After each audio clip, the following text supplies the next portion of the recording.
So thanks for accepting my invitation to be on the podcast. Thank you for having me. Yeah, absolutely. So let me start with just tell us a little bit about like what you do, and why you do it. So I what I do is I help women to heal from within and Mhm. unleash the power of their soul. That's what I do. Well, I like it. Hey, I love it. I when I was in college, I lived in Portland, and I studied philosophy and theology for about a year. And one of my big mentors growing up was he had a master's in religious studies, and so like philosophy and stuff like that. So I have that. I have a spot for that. Like I really like that kind of stuff. Read a lot of like the Eastern texts. Um, that kind of just go that way, right? And so I really like it. I feel like it's fascinating. So why is that something that you do? Is that something that you kind of have always had a passion for, that you found, or is it something new, or? No, so I started practicing yoga about 20 years ago. Okay. And at the time, I just knew that it kind of helped me to relieve some stress, and my body felt better, my mind felt more clear. I Sure. didn't know exactly why. And so, through many, many years of practice, I have basically studied and gotten certified on pretty much every lineage of yoga out there. Like, I literally have like 5 different certifications and Oh, have wow. practiced some many, many years. Holy cow. Um, and then in addition to that, about 12 years ago, I was blessed to find a teacher, like a real spiritual teacher, which are rare, rare to find on this earth. And Yeah. I have been working with her for 12 years, and she's the one that actually helped me to kind of become who I am today and restructure my life but to be Yeah. the way that it works today so that I Yeah. can kind of do the work that I do. Okay. Yeah, I think so. You mentioned that you had found that mentor. How important was that to you to like find that? Beyond priceless. Like, Yeah. how important is not even like a word, because without it, I wouldn't be who I am today. I wouldn't be doing what I'm doing today. Like, the Hmm. program that I went through with her was traditional Usui Reiki master teacher, holistic life coach. Yeah. And it was many, many years of training, plus also many, many years of like one-on-one coaching and like deep spiritual healing. Hmm. And so when I work with people, I kind of bring both. I bring the yoga, which is very practical and tangible. You can work with Yeah. the body, you can breathe, you can feel it, you can use it to focus and concentrate. But I Hmm. also bring the deeper layer of like spiritual awareness and how energy works and how the energy affects your mind and your behavior patterns. Like, Yeah. a lot of the times people are trying to change from the head, and they're Oh. thinking, okay, if I just believe strong enough, if I focus strong enough, if I do so many affirmations, that I'll actually like be able to shift. Yeah, that's one piece of it. Yeah. But you also have to be able to like literally transform the energy vibration that's creating the thoughts, because it's the energy that creates the thoughts. The thoughts don't just come from nowhere. Yeah. The Yeah. Yeah. thoughts come because there's a and you can often like feel it in your emotions. The emotions come first, Yeah. and then the thoughts hook onto that emotion. It's like this cycle: negative thoughts, Yeah. negative emotions, more negative thoughts, Yeah. right? Yeah. Yeah. You could try to stop the mind, but you also have to be able to connect with the energy that's creating those thoughts. Like, Yeah. Yeah. I like that. Yeah, because something that I've always thought, and that when I talk to people from like a philosophy or like a spiritual standpoint, right, is like or even like a self-help standpoint, is like thought control is really a myth, right? Like, but what yeah, thought control is a myth, right? Managing your thoughts. But then I like what you but then that makes more sense, right? Like how do you effectively manage your thoughts, well, that is what, what you're talking about, like the spiritual side of like what's really going on. You know what I mean? What's really creating those Yeah, yeah, thoughts, yeah, you yeah. know, because they're Yeah. not coming from nowhere. I Right, mean, the right. root, it's funny because the thoughts not only come from your own energy system, but they also come from your ancestral lineage and Yeah, how yeah, they were programmed, not just mentally, but energetically. yeah, And they also come from the collective consciousness. yeah. So the immediate environment of the people that you're surrounded by, and like humanity as a race, right? Right. Yeah, yeah. All of these thoughts are connected at some level. So as long as we're alive and we're on earth, we are being affected by all of these external Yeah, energy and all yeah. of these other humans around us and their vibration and their Right. fears. But then at the same token, can you imagine if we were to take that connection Yeah. and turn it upside down, right? So people talk about changing the world, and I got news for you. The only thing, and this is such a cliche, but Mm, the only thing you could actually change is yourself. But why is that yeah, important? yeah, Because when you do, you then allow that vibrational frequency to be accessible to those around you, yeah, yeah. Well, and right? that's, yeah, no, I totally agree with you on that. And that's something that I've learned over the past 5 or 6 years. And that's, is that you really have so limited control over your life, right? Like that the only thing you can control is yourself. Like I can't say someone else is making me do this or someone else is, doing whatever. But like the control, like that comes with your body and your own energy and your own spirit, like that's the control that we have. And then like that's the paradox, right? And you can elaborate on this or correct me if I'm wrong, but I've always felt like that's the paradox of control, that the more you realize the less control you have, like the more control you can have over your life, right? Because you can control your reactions Yeah, and yeah. your experiences. And, when we do that, like if you're in the right place energetically and you're Mm, really zen and center, people are like, why are you so zen? And I'm like, I don't know, mhm. because I've practiced it. Because Yeah, I yeah, practice that's like crazy true. to stay zen, right? Hmm. But what happens is this: if you're in that zen place of like true just stability and awareness and consciousness of everything that's happening within you and around you, Mm, when someone who's not conscious comes and does something silly, for lack of a better word, hmm. um, you then are conscious enough to see what they're doing and have compassion for where they're coming from. You Oh don't take yeah, it personal. You yeah, don't react to it. And now, because you didn't react to it, they then are kind of stuck with their stuff, right? Because you're not yeah, plugging in. You're yeah, not feeding it. You're not becoming, you're in this neutral place of unconditional love and acceptance and yeah, patience and compassion for wherever they are. yeah. So they're kind of disarmed. They're kind of like, oh, you're not going to fight with me? Now what? You know? Yeah, that's true. That's true. You give a lot of your control over when you fight or when you argue and stuff like that, right? Where when you can just see it for what it is, when you can take a step back, that's super important. And I'm saying that's not super important just for you so that you stay happy and peaceful. But by Mm, doing that, you actually make it available for that other person as well. mm, I like that. Like let's Yeah, take it to yeah, that layer. Because you're Zen, yeah. they are then stuck with their stuff. And now they have a choice. They can go try and find another dance partner that's going to plug into their dysfunction so that they Right. can exercise this energy. Or you're now giving them an opportunity to do some self-examination and leading by Mm, example. And when they see that you don't react, they might begin to question whether their position is even justified or not. Like they might yeah. turn inwards because they're not plugging into you. They have no choice but to turn inwards and kind of Right, take right. responsibility for their own stuff as well. Yeah, So by yeah. doing what you're doing, you're leading by example and you're opening the door for those around you to do the same thing. Yeah, yeah.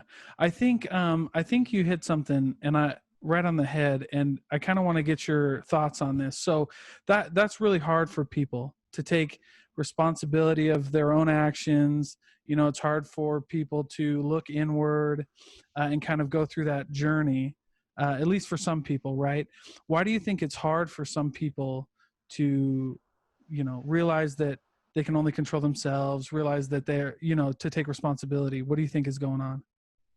Uh, so the answer to this, and actually a student just asked me this yesterday. And she's been working with me for like 3-4 years, and she's at this place where she realizes like everything that happens in my life, whether conscious or unconscious, is my own doing, right? Yeah. Oh yeah. But why would I have to, like, why is it so uncomfortable to take responsibility for it? The answer is because then you would have to freaking do something about it. Ooh. You can't, you know what I'm saying? Like if it's very easy, if it's somebody else's fault, to just sit there, suffer, point fingers, and like it's anybody else's fault but yours. When you take responsibility, now you're kind of stuck. Now you have no choice but to do something about it. And whatever it is that you have to do is not going to necessarily be easy. You're going to have to make some changes. You're going to have to train. You're going to have to, God only knows what you're going to have. Like, you're going to have to do some work. So it's a heck of a lot easier to just blame something on someone else, because then I don't have to do anything about it. Look, it's they're the cause. The situation is the cause. Anything is the cause but yourself. Right. Have you seen in your experience, like, because I feel like when we were talking about that, I got this kind of feeling that that the deeper kind of those problems go, the harder it is, or the more blame you start pushing off onto people, right? So if you get somebody who's just like super narcissistic, egomaniac, do you find that is like there's a correlation between like how much of an ego you have and how much you want to fight to how deep those problems go? Yeah, so the ego is a very interesting thing, because ego comes from the foundational belief that we are separate and different from each other. Right. And so the ego is trying to kind of defend its position and survive for its own sense of identity, right? And so whatever's happening, you're trying really hard to, like you say, just fight for what you feel is right for you. So that's like an egotistic, narcissistic thing. Like it's your way or no way, because you're better than somebody else and you know better than somebody else, and you're this big shot or whatever. So yeah, the more egotistic a person is, the more they're gonna feel threatened by the external environment, because they're trying to defend who they want to present themselves as and what they want to be perceived as and how they want to look and their own like inner self. Yeah. Oh yeah. Well, and that kind of reminds me a lot of, and that's why I'm saying, that's why I told you earlier that I really like kind of like this side of life. Like, I don't know. I read this book called The Anatomy of Peace. It's by the Arbinger Institute. And anyway, they go over kind of like what we're talking about how like, you have like, this ego is a separation from, yourself, right? As well, because when you look inside, you realize that we're really one, that we're all connected in some way. And we're trying to like, divorce ourselves from the idea that we're all kind of in this oneness together, and that we're in this together, and that we can help, right? And that like that there is like that connectedness, right? And as we fight against that, we start like betraying ourselves, and the more that we start betraying ourselves, the more that we go down like this hole, right? And to realize that you betrayed yourself, I think that's really hard to realize, that you've like not only done something to someone else, but that by doing that to someone else, you've really like betrayed this sense of oneness that we have inside of us. Because energetically and karmatically, anything that goes out has to come back. So when you do something to somebody, you're actually doing it to yourself as well. You do it to yourself first. Because then you're open, you have like a weakness, the integrity and the honesty and the foundation of who and what you are is now shaky. Yeah. because you have perpetrated, intentionally or unintentionally. I mean, Right. a lot of the times Yeah. I don't think that people do the things they do because they're inherently bad or they have wicked Sure. feelings, wicked thoughts. I think that they do what they do because they're in a place of fear. And Mm. so they're on this survival mode of like this ruthless, I'm going to do whatever it takes. And it doesn't matter whom, let the chips fall where they may.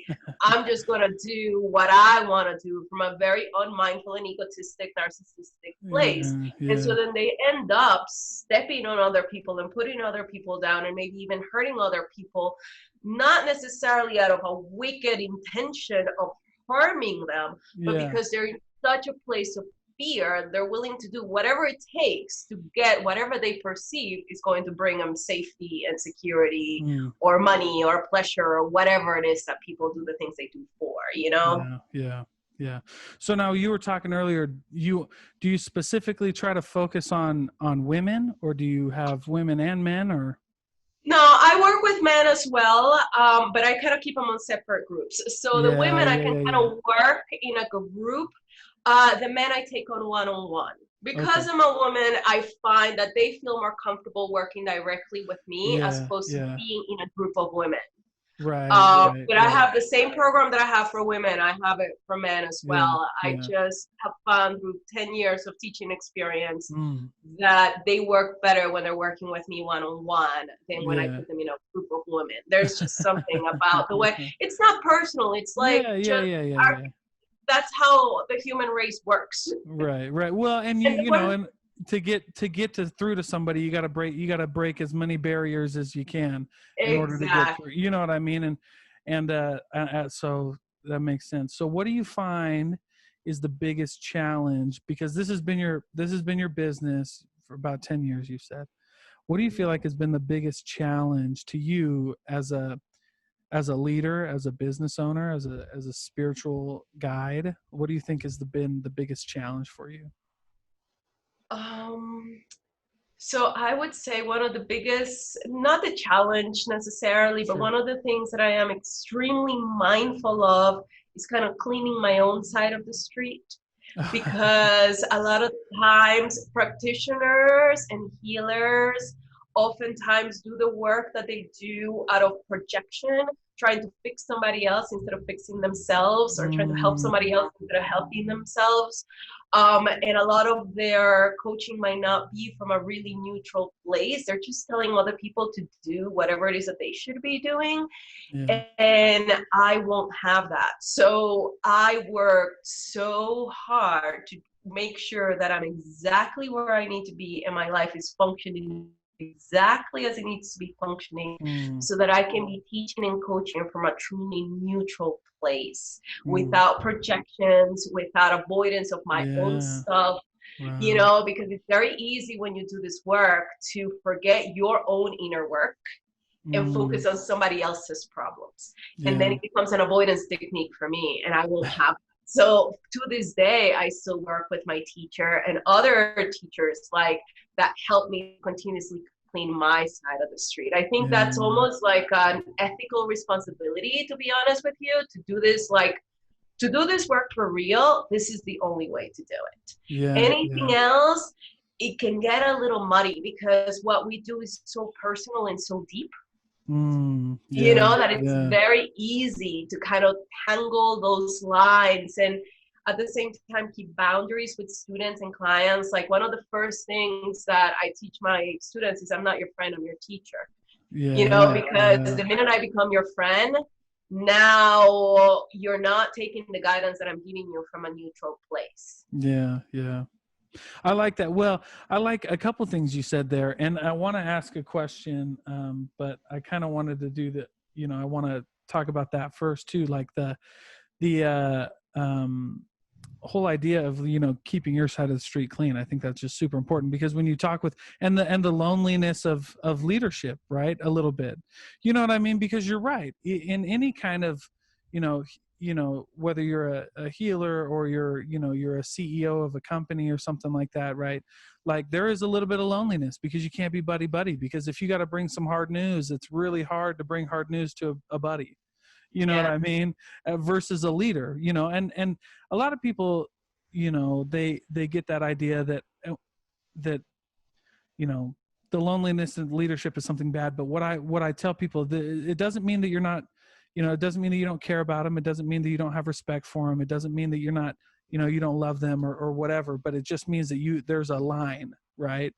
And because I'm sure you have As to a deliver matter hard of lines. fact, because you care and Right. because you respect them, and Mm. because of that, Mm. you actually have to draw the line. Yeah. Because if I don't, then I'm actually trying to pull you into my world. That's my own selfishness to want to Right. have you as my friend.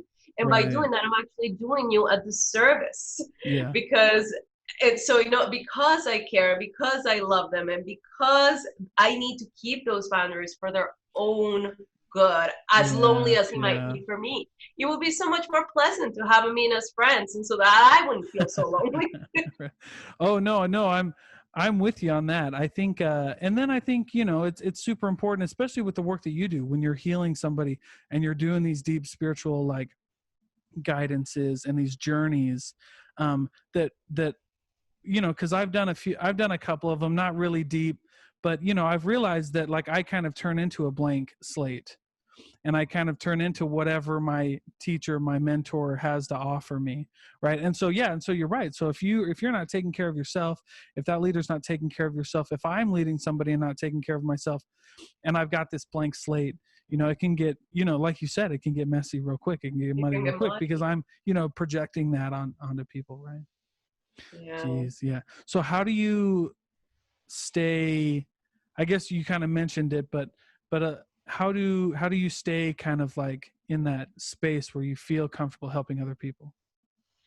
Well, to be honest, I'm really, really grateful for those people who come to me Mm, to help them, because in a way they support my journey. right. Because I have to live what I preach, Yeah. then by having clients and students, it kind of keeps me on my toes, right? No, I'm No, serious, it's because true if though. It's not, true. I love it. Yeah.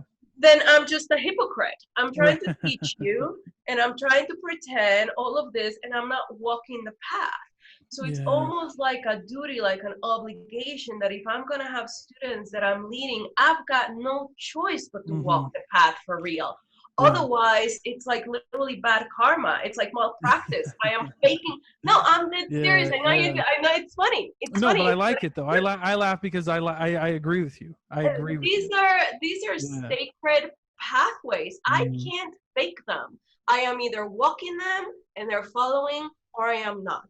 If I am Mm. faking, I am walking the path of light. Do you see the karma that comes with that? Yeah. And Not good. Not good. not Yeah, well, good. it's not good. Well, because then you're not really, you know, one of the things that you bring up after that is right is like if you're not real, you're not going to get real back, and that's the karma thing, right? Like if I can't be 100%, I'm not going to get 100%. You know, and sometimes, and like you said, you know, even as a leader, you have to give almost more than what you expect your students to give, right? Because we humans are, you know, that spiritual journey, in my opinion, and we can discuss this too, is almost like a system, right? Where I have to put more into the system because I know that I'm going to lose a little bit when the product comes out. So I got to keep putting more in to get out what I need, right? That's right. So the way energy works is the brightest light bulb will always shine the light on the other light bulbs that are not so bright.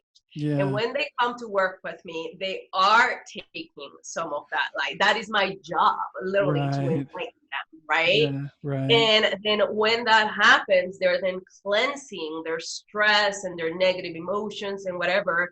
And I have to be able to channel enough light to keep them up and keep myself up, because Yeah. there's only so much that a teacher and leader can do Yeah. and give Yeah. if they don't have it to give. So that's what I mean. Like, the more students I have, the more I have to make my light brighter, the harder I have to work. It's funny because Yeah. I was working with someone yesterday and he says Mm. to me, I'm talking about how my schedule is full because I just moved to Utah Oh. about, I don't know, 6 months ago or so from the Yeah. East Coast. Oh, wow. And so for the a few months I didn't quite work, and then for a few months I was kind of just getting my feet wet and trying to get students and clients here. And now Hmm. 6 months later, I'm officially like booked and at the pace that I'm working at. And he says to me, "Well, how do you feel about that?" And I'm like, "I don't know. How do I feel? I'm like, I'm used to it. Like, this is just my Yeah. work. Like, this is what I have to do." It kind of Yeah. umps me up a little bit because then I have to get up earlier. Like, my first class right now, it's at 7 a.m. because some of my clients are on the East Coast. Oh, So I wow. have to be up at 4 a.m. so that I can do my 2-3 hours worth of in spiritual practice, we call it sadhana. So I have energy Uh, practices and meditations and yoga that I do before I even open the door to my first client. yeah. Yeah. So I have to like just get up. And then I'm thinking that wasn't the answer he was looking for. When he asked me, "How do you feel about it?" he probably expected me to say, "Oh, I feel really good. Like, I'm so happy." I'm like, no, to me, it's just a big responsibility. And it just means that I Yeah. then have to kind of up my game to be able to stay where I need to be. But I do it with all my love. And actually, I do it Yeah. with gratitude Yeah. because I have those clients that I then have to up my game. Right.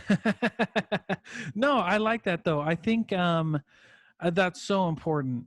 And I think that what you've mentioned is a big thing in business that people don't realize, and that's like you've got to be, it's a big responsibility to be a leader, to be a mentor, to be someone who people look up to and follow. Like you can't take that lightly. And so yeah, when someone asks me how you feel, how do you feel leading a company? How do you feel leading other people, especially with such a big responsibility? Because I know from me, the responsibility of being like a spiritual leader, a spiritual healer is a big deal. Like people, I feel like that's one of the things that we miss in this society so much Yeah, is and a that's spiritual kind of what side. I love about what I do, that it gives me a practical way to get that spirituality back in your life. Because Yeah.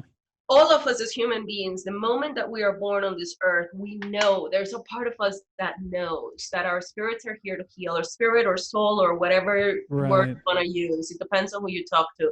But the Yeah. part of yourself that gives your body life is here for a reason, right? It's Yeah. here Yeah. to raise the vibrational frequency away from fear and towards light and love. And throughout the evolution of humanity, we humans have created with their minds many multiple religions and different Yeah. ways of trying to grasp this concept of divinity. But like you say, because society has evolved to the be honest and Yeah. the way that it is now, I don't even know what to call it. It's dysfunctional because society Yeah. has evolved to the level of dysfunction that it's currently at. A lot of us humans no longer have that anchor Yeah. of Yeah. connecting to the divine in a very real way. Even if we Yeah. were born into a religious environment, whether it was Judaism or Christianism or Muslim or whatever it is that you were Yeah. born, and maybe you were raised within a religion, there's been so many human created constraints to these religions Right. that oftentimes there's almost like a resentment to the religion. Like, Yeah. Yeah. those people Yeah. who like, okay, I've had enough of this because I feel so constrained. And then Yeah. they walk Yeah. away and then they got nothing. You Right. know You what didn't I'm get saying? anything And from it. that's Yeah. not good either. Right, right. You Well, know? to your point, I get that, and I really feel that in my life, as far as like religion goes, because people miss. That's probably one of my biggest frustrations with like um, the cultural kind of the cultural kind of surroundings that encompass like a religion, because like I don't feel like people who are religious um, are necessarily doing something wrong, right? I just feel like they don't get the point, right? Of what it was trying to do. You know what I mean? What it's trying, because I have friends who are uh, members of Islam. I have friends who are Judaism. I have friends who are Buddhists or are Hindu, and I love all the texts, the Vedas, the Bhagavad Gita, the Quran. I've read some of that because of, what I studied, but also because I just find it interesting. And I find that common theme that you're talking about. People just like they get so caught up in maybe the rules and regulations of religion that they're like, well, okay, once you get past it, you need to find a way to get past that though. And I feel like you're doing a really good job just in the little bit that we've been talking, of just telling people like, hey, And I have to this is what tell you, matters. my experience has been very interesting because I have worked Yeah. with some like deeply religious students who have almost been a little bit hesitant to even try yoga because in the Sure. religion it says no no no no no, this is the only way. And Sure. you know, Sure. you and Sure. I think we both understand that there's many paths up the mountain, but if Yeah. you've been raised on one path, the minute you go to another, there's a little bit of guilt, there's a little bit of Sure. like inner conflict, like I'm Sure. switching paths.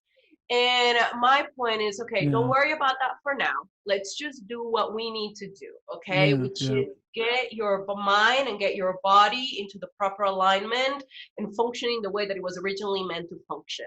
Right. My experience has been that the more that you align the physical body, which is like your vehicle, Yeah. and your mind, which is like your navigation system, okay? This is a quote from my Yeah. teacher who Yeah.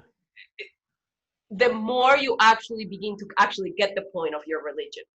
So Yeah. then they, because their body is now functioning better and their mind is more clear and more aligned, and all of the stress and negative like perceptions and emotions that were maybe creating Right. that resistance to their own religion Right. Yeah. have now been cleaned up. They can then go back to their path with a Yeah. renewed sense of purpose and with a Yeah. deeper understanding. So I'm going to disagree with you a little bit that religion kind of misses the point. I think they got the point, is the people miss the Oh, point. that's fair. Yay, that's fair. That's good though. I like that. And I'm cool with that. I think you're right. I think you're 100% right that people miss the point. The Because people I've miss seen, the yeah, point. I see that. You know, I found so I found, you know, like I've said, I've mentioned a few things that I've read, but one of the things that I really gravitated towards that people kind of like freaked out when I started, but you know, the and it's kind of gaining some traction, but I found this 6 or 7 years ago, 8 years ago, the philosophy of stoicism, right? And that's kind of helped me a lot. You know, but it's back to your point, and this was my experience, that these philosophies, and like I read the autobiography of a yogi, and that changed That's my a life. great book. Changed my life, you know what I mean? But everybody's like, why are you reading these different books, you know? Because you know, people within my religion, why are you reading these different books, why are you going to these other philosophies? And it's just what you said. I'm like, it enhances my you know, religious beliefs. Like it gave me tools that what I felt like really helped me, you know what Yeah. I mean, enhanced my own beliefs and my own path, right? Because I like what you, and I don't and I'm a real big, like, once I learned, you know, from these other mostly Eastern kind of philosophies, you know, yoga, um, you know, the Buddhist rites, things like these. I really learned like that humans are just like, we're all really trying to do our best, you know, and we really just want to love each other.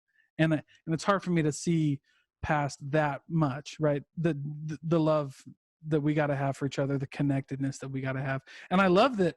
And I love that you've been able to like form your business around that, kind of pushing people forward, elevating people. I really like that. I like to think more of like pulling than pushing. You can't push them. Hey, that's fair. You know what? And you know what? I like these conversations too, because I learn, and I'm got, and I, you know, I try every day to break down the ego, because you just got to, you, once you like let people in, it's just like the only thing that matters is learning and growing, right? Yeah. And past that, we'll get all the rest of it. You know what I mean? Uh, You know what I mean? So I like that. But so you've been doing this for 10 years now as a business? as a, well, yes, part time for the first 3 years, full time for the last 7. Which, believe it or not, in Yeah. this business is like something to be proud of. Yeah, no, it'd be tough for me. It'd be tough for me. Yeah, because it's like people have to come, they have to want to do the work, then they have Yeah. to pay me, then they have to find time in their schedule, then they have to be a Yeah. little bit uncomfortable for a little while. Like I have That's no tough, huh? immediate rewards for them. I'm not promising you money. I'm not Yeah. promising you you'll lose weight. I'm not promising. I'm promising the most precious thing on earth, which is like Yeah. inner peace and enlightenment. But Yeah. it's a Yeah. little intangible. You know what I'm saying? Yeah. It's Yeah. not something that you can actually. Yeah. Yeah. You definitely, you know what, I like that too, because a lot of people who are in business are in businesses that you know, that you can touch and feel. Even if you have a service, like you have something that you can see, right? And yeah, in this, and your business, that's tough. It's hard to paint a picture, right? How do you paint that picture for people that get them on the path? Um, I don't think I can. I think all Yeah, I can yeah, do is actually walk the path, and those who are ready, they will sense it in my voice. They will literally feel like this little yeah, inner calling that goes that way. She's onto something. Follow her. She can teach. yeah, They will know this in their heart. And so it's yeah. not up to me to kind of communicate it. The people who come to me, they have to be able to follow their inner knowing a little bit, Mm, yeah, because and then my job as a teacher is to nurture that inner knowing I and like that. help them to dissipate the mental creative constraints around that inner calling, because deep Yeah, inside I respect every human, and I know every human is conscious, and every human wants what I have, like what I have to offer. Like, I'm yeah. not being egotistic, this is No, just no, no, true. no. It's true though. Yeah, It's no, I'm true. with you. I'm with you. But I have to work with those who know it themselves. So Yeah, yeah. all that happens is when they find me, they see that I see. Right, right. They see that I understand where they're coming Yeah. from. And S- that is the most refreshing thing to them. Like, oh my God, Yeah. I'm not crazy. Somebody else is as crazy as me. Yeah, just as crazy as you, or like, hey, or like, I like I'm not they realize that I'm not alone, and maybe the questions that I have, or the journey that I want to be on, and stuff like that, right? I Yeah, like that. they're I not like alone that. and they're not delusional. This is Yeah, real. This is the real path. And the thing is, in order to actually walk it, you need three things. You need a teacher who could actually see you, walks the path, knows the way, the yeah, good, the bad, and the ugly, the pitfalls and the obstacles that are going to come up, and can kind of yeah, guide you and show you how to get through them. You need a system. That system can be anything. It could be studies, or it could be devotion, or it could be a yoga or tai chi or qigong or Buddhism. But you need a system. You can't just yeah. do it just because, without a Right, right. tangible, practical way of connecting to this desire on a regular. It could be prayer. It could be whatever you want it to be. But there has to Sure, be a sure. journaling. There has to be a system. You need a Uh, teacher. You need a system, and then you kind of need a little bit of a community, because oh there's a yeah, yeah. power to the collective, that you are not alone, like you just said.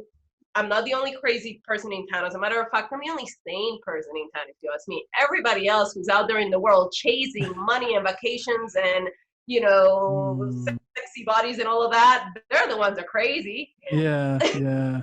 No, I'm They with think you. I'm crazy. That stuff is dangerous. That stuff's Yeah, dangerous. I mean, the pursuit of that stuff, yeah. being consumed with that stuff. I'm always careful too to tell people like, hey, look, it's not a bad thing to have money. It's not a bad thing to be physically healthy. It's not a bad thing to want these things, but like when it consumes you, when it takes over, when all you can think of, you know what I mean, when you miss the point of the journey, right? Yeah. And that's what I try to teach people, because like what we're talking about, and one of the reasons like that I wanted to have you on, and what I found like was interesting when you reached out, and when we connected, was like there's a lot of similarities between the spiritual journey and like a business journey. You know what I mean? Like you can't be in a spiritual journey, you can't be so focused on the outcome. You have to be focused on the journey, right? Because it's a long journey. You're not going to be enlightened tomorrow, right? Like, well, and after you're enlightened, it's not over. One of my favorite quotes, that I love, and I use it for like my business meetings and stuff, but I believe it's from the Buddha, and it's, before enlightenment, chop wood, carry water. After enlightenment, chop wood, carry water. And Yeah. people are like, oh, that, for business, they're like, wow, that makes so much sense. And I'm like, that's a spiritual thing. But like, you can't do that in business and not do it in life, Yeah. Once you're right? successful, you still have to chop wood You and carry water. should chop wood, carry water. Like what happens when I made it? Chop wood, carry water. You got to keep going. It's not over, right? You know what I'm saying? Like, how do I get that? And the chop wood, carry water is like a beautiful symbol for me, because it's like the same things you did to get there are the same things you do to keep going. And then you got, Yeah. and if it's more wood, symbolically or theoretically, right? Whether it's more wood, you might be carrying more wood and more water, but you chop wood, Yeah. carry water, you know? Yeah. And also, what I would say to that is people are chasing from the wrong direction. Mm, So They're chasing the success, the money, the business, the travel, the body, the health, and whatever. Right, right. When you work on it, and I actually have a quiz on this. I call it my free spirit quiz. What is your soul really calling for? Oh, And it okay. walks you through a few questions, and I'll kind of just give you the gist of it. It's like, Yeah. okay, what is it that you think you want? You think you want money? You think you want a new partner, relationship? You think you want travel and adventure? What is it that you think you want? Right, right. Why do you want these things? And like, what emotions are going to come up? And how do you feel when you don't have these things? And okay, and then a few more other questions. And then at the end, it says, okay, what is it that you feel you need to improve spiritually? Are you trying to become more like, do you need to be more honest? Do you need to be more self-disciplined? Do you need to be more kind and more patient? What is it that you're spiritually trying to accomplish? Yeah, yeah. And so at the end of the day, what happens is when you realize that that is what you're actually trying to do, not to achieve something, but to become somebody, Right. once you start working from that end, Yeah. then whatever it is that you're trying to achieve externally is just an external manifestation, almost like an exercise platform, like going to the Yeah, gym, yeah, yeah, yeah. kind Yeah, of yeah, yeah. practice becoming this higher vibration spiritual being that you Mm, are really here to be. Now, mm. when you're trying to achieve those external things with this in mind, the fact that it's not about the external, it's about the internal, do Yeah. you see how then there's nothing that could actually stop you? Because Yeah, yeah. your spiritual vibration depends on you achieving this external thing, not because the external thing is going to bring you happiness, Right. but because in order to shift that internal vibration from within, the exercise, the external manifestation and practice Yeah. is manifesting this external new Yeah, reality yeah. onto Well, yourself. yeah, yeah, yeah. Well, like no, that makes sense because the journey means more than the outcome. Yes. Yeah, yeah. And your The inner focus is means in the more right than this. place. Yeah, this manifestation, this, what, I started a business and it became successful. The success, whatever that means, but the successful, the successfulness of the company was just because I love the journey, right? And it's just Mhm. because and good businesses don't stop at like one success or two success or whatever it is, right? Or there are these milestones. They love the journey. They Yeah. love chopping wood and carrying water. Yes. And for you, right? Like for the people that you teach, I'm sure you do the same thing. It's not about these end goals. That's It's right. about the journey. It's about like, hey, that's great that you're more honest, right? But you can't stop doing it. Yeah. Right? It's great that you're more kind, but remember, like, we're on this path, right? And so realizing that the end goal is not going to bring you what you want. What you Yeah, want, you have to bring up from within. yeah, And then it just so happens right. the end goal will actually manifest itself as a byproduct of you tapping into that energy from within. Sure. So and that's what I mean by people sometimes get it backwards. They think when I achieve this, when I have this much money, when I do, then I'll be happy. I'm like, no, no, no, no, no, no. Yeah, you First can't of do all, that. stop thinking because, and this is where people go wrong because then they get it and it's not enough and they want Mm, more and they'll cope. Why? Because they're not satisfying the inner craving. They're still trying to fulfill the inner craving from the outside and no, it's mm. never going to be enough. Yeah, yeah, yeah, yeah. It really is like, that's so true. And there's so many good points for, like, I'm sure students that will listen to this. I'm sure business people that will listen to this because, and people, and I talk to other business guys and they get all like, and girls, right? And they kind of, some people make fun of me because it's kind of like this, they call it foo-foo or whatever. But I'm like, guys, it's real. Like when you learn like these principles, you'll succeed. And it's important to get your inner, like your inner self right with whatever that means with you, like get it right and then keep going, you know what I mean? Because that's how you succeed, right? Well, and Yeah. then because it makes you, I feel like that's where resilience comes from. I feel like that's where determination comes from, and persistence. Like when you're comfortable with like the journey that you're on and the place that you're at, whether you're here or here, you know what I mean? If you're comfortable with that journey, I feel like you can be more persistent, you can be more diligent, more resilient. When you're focused on the right thing that you want, which Yeah, is to yeah. become, right? Yes, yes. When you're focused on 100%. the right thing, which is becoming something from within, as opposed to when you're focused externally. externally you could easily give up because there's a lot of disillusion in the external. Whenever you achieve Right. something, oftentimes it isn't what you thought it would be. And I've done it. Like at some point I had like a big 2,100 square foot studio with like 5 different rooms, and I had large Wow. amounts of students, and it was, and at some point I thought that's what I wanted. And I really Yeah. wanted it. And I Yeah. worked like hell to create it. And yet Yeah. once I got there, I didn't like my reality. And so mastery also means, can you be honest with yourself and see what, like, is this actually serving you spiritually? Or was, Yeah. Yeah. Well, and is it the path that I'm supposed to be on? Because like I like it and it might have worked, but like I don't feel like that's what I'm supposed to be on. and can you like let it go? Like to me it was not Mm. easy to let go of that studio when it was time to let it go and pack up all my stuff in a couple of U-Hauls and move to Utah. But Yeah. who I became through that process came with me. You know what I'm Mm. saying? I did Yeah. not leave that behind, and my sense of identity wasn't tied to the big fancy studio with the big crowds. Yeah. And so now, by choice, I work mostly one-on-one and mostly on very small groups, because I've also discovered that my talents are best used to go, because I have so much depth. it Yeah. it's Yeah. easier for me to go deeper when I work one-on-one and when I work with small groups than I was able to when I was working with big groups. I You like know what that. I'm Yeah, I saying? can tell. Just because of Yeah. the nature and the dynamics of things. Yeah, So well, it it was, takes yeah, it takes a different person to work in big groups versus one-on-one. Because some yeah, people who work with big groups can't go one-on-one. I You know what I can mean? do both, and I choose to do Yeah. because I see the difference. Yeah, yeah, yeah, yeah. I And like that. because I'm not, because my sense of self doesn't depend on large crowd approval. Yeah. You know what I'm saying? Yeah. I don't need to I have a got big you. crowd and a big group of students to feel great about myself. I know I who and like what I that. am, and Yeah, from I there like I that. serve. And so I serve in the best way that I can. Mm.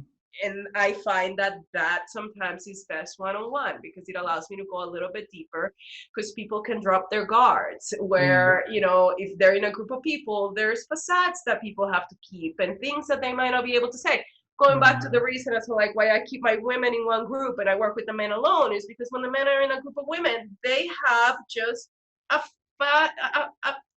Yeah, I they don't got to know, do something. They got to show something. Yeah, yeah, they, yeah. Their egos kind of come out a little bit, you know. it's not They got personal, it's unconscious, it just Yeah. happens. They kind of just Yeah. shut down. They have a certain self to present to these women. And I'm like, dude, that's not going to help you. So Yeah, come yeah, with yeah. me and drop it so we could actually do the work. Yeah, so we can do the work. Yeah, I like that. Well, yeah, I totally agree with you on that. I see that in myself too. You know, and when I'm around, when I'm in groups of people, like my personality is to kind of alpha and kind of like find the Yeah, stuff like that. You know what I mean? And it's so in if the architect. yeah, Like yeah, it's just in yeah, the programming and and the it's just part of it's just part of being me. And then so if I want to really grow, I got to find that, like you were talking about, I got to find a space where like nothing, like it doesn't matter who I am, nobody cares who I am, and I need to grow. yeah. And And then I so know, working yeah, that's one-on-one with them great. gives me that privacy That's to great. like just work with them more deeply Yeah, than if I yeah. were to put them in a group of women. I like that. So let me ask you.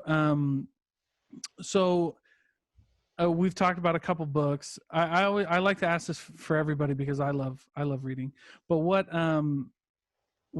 books belong on everybody's bookshelf? Like what would you tell somebody? Because we talked about earlier that people when they talk with you, they feel that, and they need to be ready to come and enter a session with you or practice with you. And so how would you, like, is it through books that they can get ready for that? Is it through meditation and other stuff? And if they read a book, what kind of book should they read? So the book I picked a book for you that I wanted to share. It's this one. It's called The Unfeathered Soul Oh, I like, by yeah. Michael A. Singer. Have you read it? I've heard about it. I haven't read that one, but it's on my list now. Yeah, It's on my it's list now. The Unfeathered Soul, The Journey Beyond Yourself by Michael A. Singer. And the reason I like it is because it's very practical. It's Mm. very down to earth, real, like just wake up and Yeah, smell the yeah, yeah, roses yeah. and this is how you deal with it, and it'll kind of Wow. awaken people a little bit to this the ability to observe yourself, because that's kind of like the first step. Now, in regards to what people have to do to be ready for me, they don't have to do anything. They just have to want it. They just got to And want it. they don't have to want, they just have to want it. Like, honestly, that's Yeah. my only Yeah. requirement. And I don't care how broken they are and how dysfunctional their lives are and how greedy or honestly, I don't care. Right. I really don't care. It's like, do you want to change? Do you want a body enough? Have you suffered enough? Yes. Yes. Have you Yeah. suffered enough? That's like my Right. question. Well, yeah. Well, back to the chop wood, carry water. Like, have you suffered enough, and are you ready to suffer a little bit more to get what you want? You know what I mean? Because because I like but it's true though. I changed my question a long time ago. It's like, it's not how bad do you want it. It's how much are you willing to suffer to get it? You know Yeah. what I mean? Like, what are you willing to You see, suffer and you how said it. much? I didn't want to say it. Some people have to pay me, then they have to make the time, then they Then they have to have to do something like this. suffer. You were Yeah. bold enough to say they have to suffer a little. They got to, well, And it is. It's true though. That's what that question means. People don't get that. I get really fired up with that. People are like, I'll do whatever it takes. Like, I don't know if you're ready for that, man, because like that means a lot of uncomfortable yeah. moments and suffering, and so Honestly, this is whatever it what I takes. sign my people for 3-month programs right at the beginning, Yeah. because it's gonna take me, like, part of my job as a teacher is to kind of get them off at the hump. Because at the Mm. beginning it's just work and a little bit of suffering, work and a little bit of Yeah. suffering, Yeah. work and Yeah. a Yeah. little bit, Yeah. like there's no immediate results. Okay, like they'll Yeah. feel a little bit better after working with me. They'll feel a little bit like their body will feel better, their mind will feel more clear. Like Yeah. I'm like, I'm onto something, but it's not sustainable yet. You know what I'm Right. saying? Right. Right. Right. Right. And the more clearly that they see, because the light shines on everything. I cannot Yeah. choose what the light shines on. It shines on the good, the bad, and the ugly. Yeah. So when people get clear, they not only see the good, but Yeah. they also begin to see the dysfunction. And Yeah. now that's going to make them even more uncomfortable. And Right. so I Yeah. have Yeah. to Yeah. be able Yeah. to get them over the hump of saying, okay, yes, you're going to suffer a little. You're going to see more clearly. You might not like what you're going to see, but that's all right. Just Yeah. can you trust me enough to get to Right. the other side, you know? Yeah. And I Well, do promise. yeah. Yeah, that's the journey, right? You got to, hey, listen, yeah, I'm sure you tell students that. I'm sure, hey, listen, we're going to go on this journey. It's going to be long. There's going to be suffering. We're going to get to certain points that you're not going to Yeah. like, I'm sure, right? And then you're just going to have to keep going. You're going to, it's Yeah. over. Unfortunately, that doesn't make for a pretty good sales pitch. No, it's You know not. what It's I not a good mean? sales. That's a It's not pretty a good darn, sales pitch, but hey, but it's then the to your truth. point, like, people got to be ready. Like, do you want, you ready? Like, if you want this, we'll go. Let's go. And if you want Yeah. this, you do need those are you need a teacher, Yeah. you need a system, and you need a community. Those are the That's three great. things that you need. That's Without great. one of those things, you're gonna feel a little bit lost or lonely, and there's obstacles that are gonna come up along the way. There's gonna be regression and doubt and all sorts of things. And can you find yourself a teacher who's gonna be able to get Yeah. you through those obstacles? Yeah. It's Okay. Yeah, I like that. So last two questions, because I don't want to keep you all day. I know you're busy, but so the first one is how would you encourage someone to, like, who maybe, they're a student of yours, or maybe they are on a path. How do you encourage someone to stay on that path, and to keep, like, getting better? it's funny because I'll answer this from a business perspective. Mm, My enrollment rates sometimes are a little low. My yeah. retention rates are super high. I swear, no, and in business, you Yeah. can Yeah. understand, like these are, Yeah. there's, Retention is, yes. Retention. It's right? harder to, So, yeah. to get them started is the tricky part. Right. Right. Once they've started, I don't have to convince them. Yeah. Yeah. Yeah, Yeah. once they've started, once they've caught glimpses of awakening and glimpses of clarity, once that process has begun, there's no going back. And Right. you never regret it. And it doesn't matter Yeah. how hard you had to work and how uncomfortable you were and how much suffering you had to go through. There's nothing that will want Yeah. to make you go back to the place you were asleep. Yeah. So how do I keep them? How do I keep encouraging them? I don't need to. Right. What I sometimes have to work a little bit at is my sales pitch, because I'm just Yeah. so truthful. Like, you just gave me my sales pitch back to me. It's like, this is not going to be easy, and that doesn't make it. So to get people started is a little bit of what I find. And Yeah. but I find that those who are ready, I don't even have to get them Yeah, started. They because it's come to like the me like, momentum. It's the momentum. It's like, well, you're already here and it already sucks, so keep going. But you know what? Here's the thing.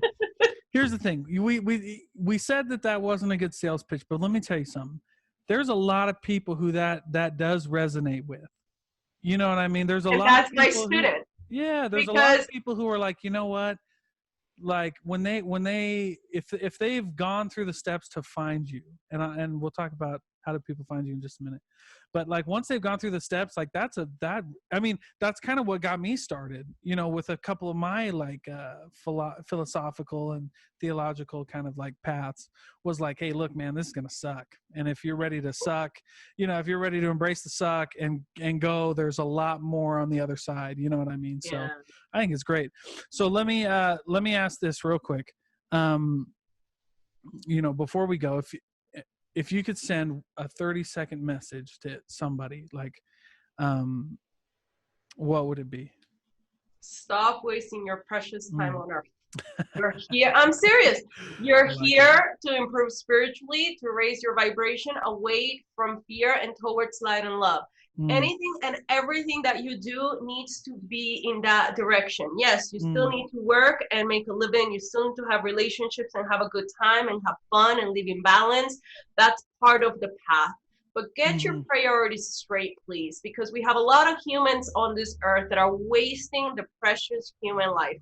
Mm. This energy system is absolutely amazing. The body is like a circuit board. You Mm-hmm. press the right buttons, and the spirit then can use the body and the mind to accomplish what it's here to accomplish. And Mm-hmm. if you're misusing your body, which is a God-given gift, like life, like God literally gave you this life in this physical body, and you're mistreating it and you're feeding it junk, both physically and And mentally, mentally, yeah. okay, Yeah. you are being incredibly disrespectful and wasting your human life. So stop Mm. it and get yourself on path. Get yourself a teacher, get yourself a system, get yourself a community. It doesn't have to be me. It has to be Yeah. whatever resonates with you, because you have to be able to do it wholeheartedly. And Right. I don't know if that was 30 seconds, but I think it's my point. No, but I like it. Hey, listen, I love it. And so last, before we leave, then how do people find you? If someone listens to this and they feel it, how do they get a hold of you? How do they find it? My website is the best way. It's Sarah CEO, which is my last name, CEO, because I'm the CEO of my own life. I teach That's people right. to be the CEO of their own life. So it's Yeah. Sarah with an H, sarahceo.com. And they can book a call with me. I do a free Good. spirit awakening call, is what I call it. You're going to talk to Good. me. You're going to wake up a little, and we'll see if what I have to offer is something that you feel you can benefit That's from. well, that's great. Well, thank you so much, sarahco.com. And Yes. thank you so much for being here. Thank you so much for your wisdom. Thank you for talking with me. And I'll catch you next time, and we'll definitely talk later. Thank you for having me. All right. Yes, absolutely. Thank you.